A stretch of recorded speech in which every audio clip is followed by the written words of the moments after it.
Let's jump right into this explainer. For this journey, I want you to think of me not just as your host, but as a wandering storyteller, a humbled high priest, if you will, recounting a truly mythic, evolutionary leap of the psyche. We're diving deep into the parable of the great evening and the alchemical lyre.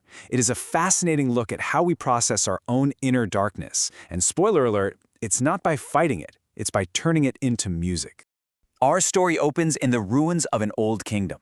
The blinding, destructive light of the great noon has finally faded out. And in its wake, a deep, heavy, violet fog rolls in. Just imagine standing there alongside the chaotic jester, looking out in total awe. The silver gears of the kingdom's once rigid clockwork orchard, they're laying completely silent beneath the fog.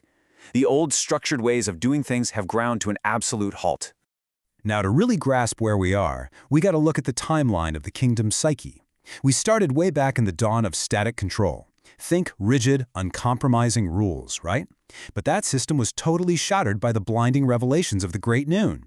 And that brings us to step 3, the exact moment we've arrived at now, the Great Evening. It's an absolutely crucial integration period. Section 1. The Great Evening descends.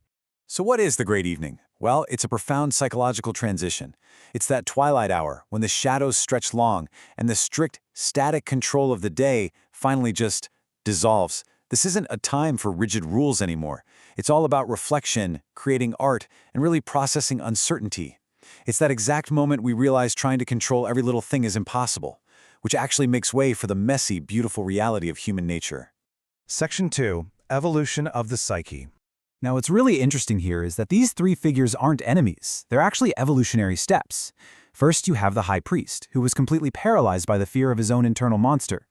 Then the jester, who acted as this violent crucible, literally weaponizing that chaos to break the paralysis.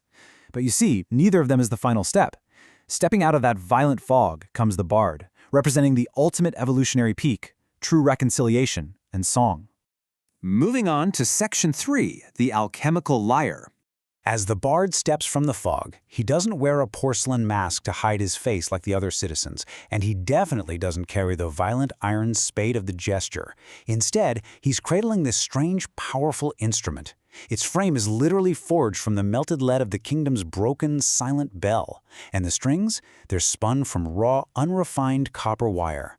These aren't just materials, they're visceral, sensory metaphors for profound human resilience. He has literally taken the ruins of the old world to build his music. The crucial point to understand here is the alchemical principle of solve et coagula, dissolve and coagulate.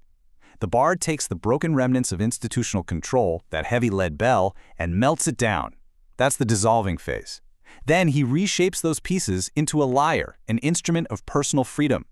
It perfectly maps the destruction of an old oppressive system directly to the birth of authentic individual creation.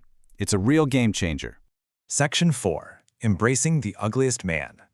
You see, the bard did not hide what the kingdom called his ugliest man. Not at all. His face was asymmetrical, bearing these heavy, weathered lines. He carried a visible scar, but he carried it with pride. And that's exactly what gives his music its undeniable depth. It physically proves that he looked directly into his own gaping abyss, and instead of running away, he proudly invited his inner monster to pull up a chair and sit right at his table. The bard was a true alchemist of the soul. He didn't try to forcefully burn away the muddy river of his flawed human nature. Instead, he distilled it. He completely mastered the logic of the crucible. While the priest feared his flaws and the jester weaponized them, the bard actually married his internal monster, turning it into a living song. The sources even say his very breath smelled of sulfur and wild lilies. How poetic is that? It's a perfect, intoxicating blend of the dark underworld and wild natural beauty. As the fog swirls around him, he strikes a single, low, thick chord on those raw copper strings. And it's not the clean, mathematical music of the king's courts. No way. It's a resonant vibration that carries the literal weight of the earth. His voice is this gravelly rasp as he sings. The king demanded pure gold, but the holy is found in the alloy. Just let that sink in. It is a profound realization that true beauty, true holiness, actually requires our imperfections. This right here is the bard's elixir of life. He takes his deepest shames, grinds them to dust, and mixes them right down the middle, 50-50, with the rich wine of his passions. He is refining raw, shameful metals into a harmonious elixir, rather than demanding some impossible, sterile purity. By doing this, he completely bridges the gap between the internal chaos of the flesh and the external harmony of expression. Which brings us to our final chapter, Section 5, A Festival in the Dark. As those thick, heavy notes ring out, the kingdom itself responds. The body-made cold by arrangement, that rigid, frozen state of the people, it actually begins to thaw. The raw copper strings of the lyre start to glow with a faint alchemical fire, and those resonant vibrations carry through the dim, shifting violet twilight, completely breaking the icy paralysis of the past. Through this music, the flesh finally sings its own truth.